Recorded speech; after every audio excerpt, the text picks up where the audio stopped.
یا قومی اے میری قوم، انکم تحقیق تم نے ظلم کیا تم نے انفسکم اپنی جانوں پر، باتخاذکم ساتھ پکڑنے تمہارے، ساتھ اتخاذکم پکڑنے تمہارے، العجلہ بچڑے کو، گائے کے بچے کو، فتوبو پس توبہ کرو، الی طرف بارئکم اپنے پیدا کرنے والے کی طرف توبہ کرو، فقتلوا پس قتل کرو انفسکم اپنی جانوں کو،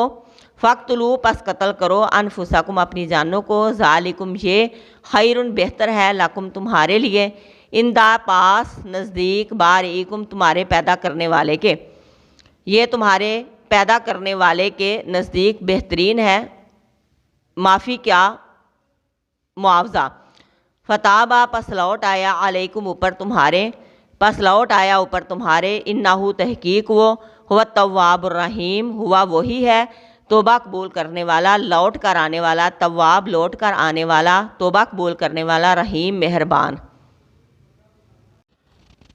اور جس وقت موسیٰ علیہ السلام نے کہا اپنی قوم سے، اور جب موسیٰ علیہ السلام نے اپنی قوم سے کہا اے میری قوم، بے شک تم نے بچھڑے کی پوجا کر کے، گائے کی پوجا کر کے اپنی جانوں پر بہت بڑا ظلم کیا، تو توبہ کرو اپنے پیدا کرنے والے کی طرف۔ تو اس کے لیے کیا کرنا پڑے گا؟ فَقْتُلُوا أَنفُسَكُمْ اپنے جانوں کو مارو، اپنے نفسوں کو مارو، یہ تمہارے پیدا کرنے والے، یہ بہتر ہے تمہارے لیے، یعنی تمہارے پیدا کرنے والے کے نزدیک کفارہ ہے یہ تمہارے اس جرم کا۔ پھر اللہ تعالیٰ تم پر لوٹ آیا، اللہ تعالیٰ نے تمہاری کوتاہی کو معاف کر دیا، بے شک وہ توبہ قبول کرنے والا، لوٹ کر آنے والا، بہت ہی مہربان ہے۔ اس آیت میں اللہ رب کائنات نے موسیٰ علیہ السلام کی قوم کے اس گناہ کا ذکر کیا ہے اور اس کا کفارہ بتایا ہے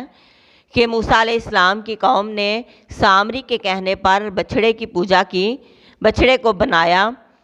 تو اللہ رب کائنات نے موسیٰ علیہ السلام سے کہا کہ ان سے کہو کہ تمہارے گناہ یعنی شرک کی معافی نہیں، تم نے اسلام کو یعنی کو قبول کرنے کے بعد کفر کا ارتکاب کیا، شرک کا ارتکاب کیا،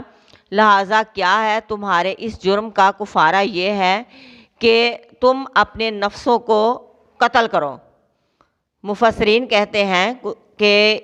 یہ ایک میدان میں اکٹھے ہو گئے اور ایک دوسرے کو یعنی خودکشی کا حکم نہیں دیا جا رہا انہیں کہ اپنے نفسوں کو مارو، بلکہ ایک بندہ دوسرے بندے کو مارے۔ بنی اسرائیل کے لوگ جب دریا کے پار اترے تو سامری کے کہنے پر انہوں نے بچھڑے کی پوجا کی، شرک کا ارتکاب کیا، تو اللہ رب کائنات نے اس کا کفارہ بتایا کہ تم نے اسلام قبول کرنے کے بعد مرتد ہوئے ہو، کفر کا ارتکاب کیا ہے پیغمبر کی موجودگی میں، اور تم نے شرک کا ارتکاب کیا ہے، لہٰذا تمہارے نفسوں کو اس وقت تک معاف نہیں کیا جائے گا جب تک کہ تم اپنے ایک دوسرے کو قتل نہ کرو۔ تو ایک میدان میں یہ لوگ اکٹھے ہو گئے اور ہتھیار پکڑ کر ایک دوسرے کو مارنے لگے۔ جب کافی تعداد میں بنی اسرائیل جو ہے وہ قتل ہونے لگے تو موسیٰ علیہ السلام نے اللہ رب کائنات سے دعا کی کہ اللہ اس طرح تو بنی اسرائیل ختم ہو جائیں گے۔ تو اللہ تعالیٰ نے پھر ان کی توبہ کو قبول کیا اور ان سے حکم کو اٹھا لیا اور کہا کہ اللہ تعالیٰ فتاب علیکم، اللہ تعالیٰ تم پر لوٹ آیا۔ کچھ مفسرین کہتے ہیں کہ ان کے 12 قبیلے تھے اور ہر قبیلے میں سے جنہوں نے بچھڑے کی پوجا کی تھی ان کو وہ لوگ مارے جنہوں نے بچھڑے کی پوجا نہیں کی تھی، یعنی ہر قبیلہ اپنے اپنے گناہ گاروں کو سزا دے۔ کچھ مفسرین کا خیال یہ ہے کہ جنہوں نے گناہ نہیں کیا وہ گناہ کرنے والے لوگوں کو سزا دیں اور ان کو قتل کریں۔ اور 70,000 کے قریب بنی اسرائیل قتل کیے گئے۔ جب یہ دریا کے پار اترے تو ان کی تعداد 6 لاکھ تھی۔ 6 لاکھ بنی اسرائیل جو تھے وہ دریا کے پار اترے، اس کے بعد ان کی تعداد بڑھتی گئی دریا کے پار اترنے کے بعد۔ تو اس سزا میں یہ بہت بڑی سزا تھی، اس سزا میں 70,000 بنی اسرائیلی مارے گئے جنہوں نے شرک کا ارتکاب کیا، مرتد ہو گئے تھے نا اسلام قبول کرنے کے بعد، کفر کا ارتکاب کیا، شرک کا ارتکاب کیا۔ تو اللہ رب کائنات نے بھی ان کے لیے کفارہ مقرر کیا اور کہا کہ یہی سزا ذالکم خیر لکم عند باریکم، اپنے پیدا کرنے والے کے نزدیک یہ بہتر ہے، یعنی اس گناہ کا کفارہ ہے، اس کو پورا کرو۔ اس کے بعد یہ سزا پوری ہوئی اور بنی اسرائیل کو جب اللہ رب کائنات نے سزا دے دی، فتاب علیکم، پھر اللہ لوٹ آیا اوپر تمہارے۔ اللہ تعالیٰ اپنے احسانات جو ہیں وہ انہیں یاد کروا رہے ہیں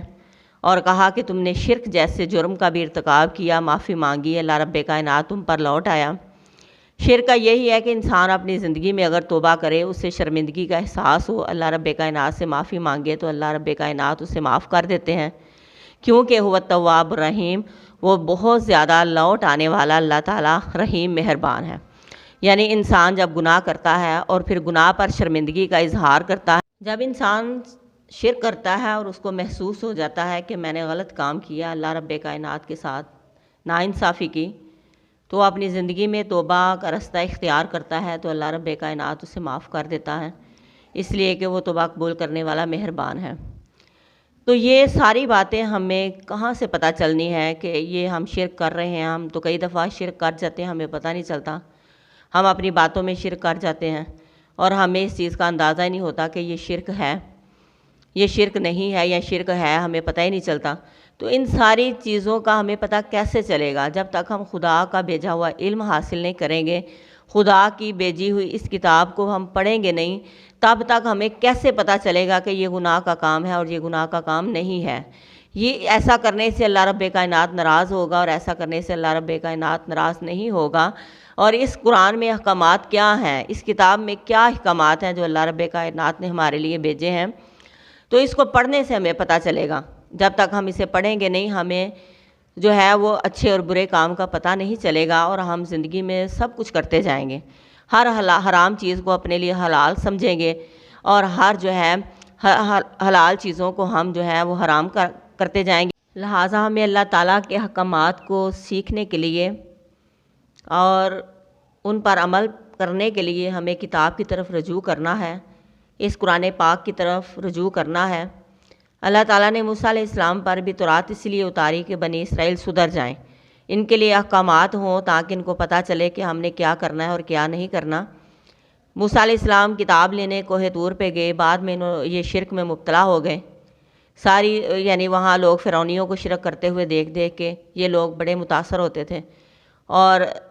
کوئی قانون نہیں ابھی بنایا تھا، جبکہ اللہ تعالیٰ نے موسیٰ علیہ السلام کو قانون دینے کے لیے کوہ طور پہ بلایا تھا۔ پیچھے سے بنی اسرائیل نے شرک کا ارتکاب کر لیا۔ زندگی گزارنے کے لیے قانون جا اور کتاب کا ہونا بہت ضروری ہے، اللہ کی طرف سے احکامات کا ہونا بہت ضروری ہے۔ اور جو قوم اپنے لیے کتاب کی رہنمائی نہیں رکھتی وہ قوم بگڑ جاتی ہے۔ جس قوم کو پتہ نہیں کہ یہ کرنے والے کام ہے اور یہ نہیں کرنے والے کام، کوئی ڈسپلن نہیں، کوئی نیکی اور برائی سے بچنے کی تمیز نہیں، کوئی پتہ نہیں کہ یہ کام کرنا ہے کو نہیں کرنا، اس قوم کا حال جانوروں جیسا ہوتا ہے، کیونکہ ان کے پاس کسی قسم کا کوئی علم نہیں، کوئی ہدایت نہیں، کوئی رہنمائی نہیں۔ تو بنی اسرائیل نے بھی شرک کا ارتکاب اسی وجہ سے کیا کہ کوئی قانون نہیں بنا تھا ان کے لیے، تو انہوں نے شرک کا ارتکاب کر لیا۔ تو اللہ رب کائنات ارشاد فرماتے ہیں کہ اے پیغمبر، تیرے اوپر، تیری قوم کے اوپر بھی میں نے اس کتاب کا علم حاصل کرنا لازم قرار دیا۔ طلب العلم فریضۃ علی کل مسلم و مسلمۃ، یعنی یہ کتاب ہدایت اور رہنمائی کا سرچشمہ ہے اور اس کو پڑھنے سے ہمیں ہدایت ملتی ہے اور ہم انسانیت کے درجے پر پہنچتے ہیں۔ جب تک ہم اس کا علم حاصل نہیں کرتے ہم صحیح طور پہ انسان نہیں بن سکتے، اور ہمیں نہیں پتہ کہ ہمارا رب کس کام میں راضی ہے اور کس کام میں نہیں راضی۔ ہم شرک جیسا گناہ بھی کر جاتے ہیں کیونکہ لا علمی کی وجہ سے، بے علمی انسان سب کچھ کر جاتا ہے، شرک کبھی کر جاتا ہے اور اسے پتہ نہیں ہوتا کہ یہ شرک ہے بھی کہ نہیں۔ اللہ تعالیٰ ہم سب کو جو ہے شرک سے محفوظ فرمائے اور اللہ تعالیٰ اپنی بارگاہ میں جو ہے ہماری نیکیوں کو قبول فرمائے اور ہماری تمام کوتاہیوں کو دور کرے اور ہمیں جنت الفردوس میں اعلیٰ مقام عطا فرمائے۔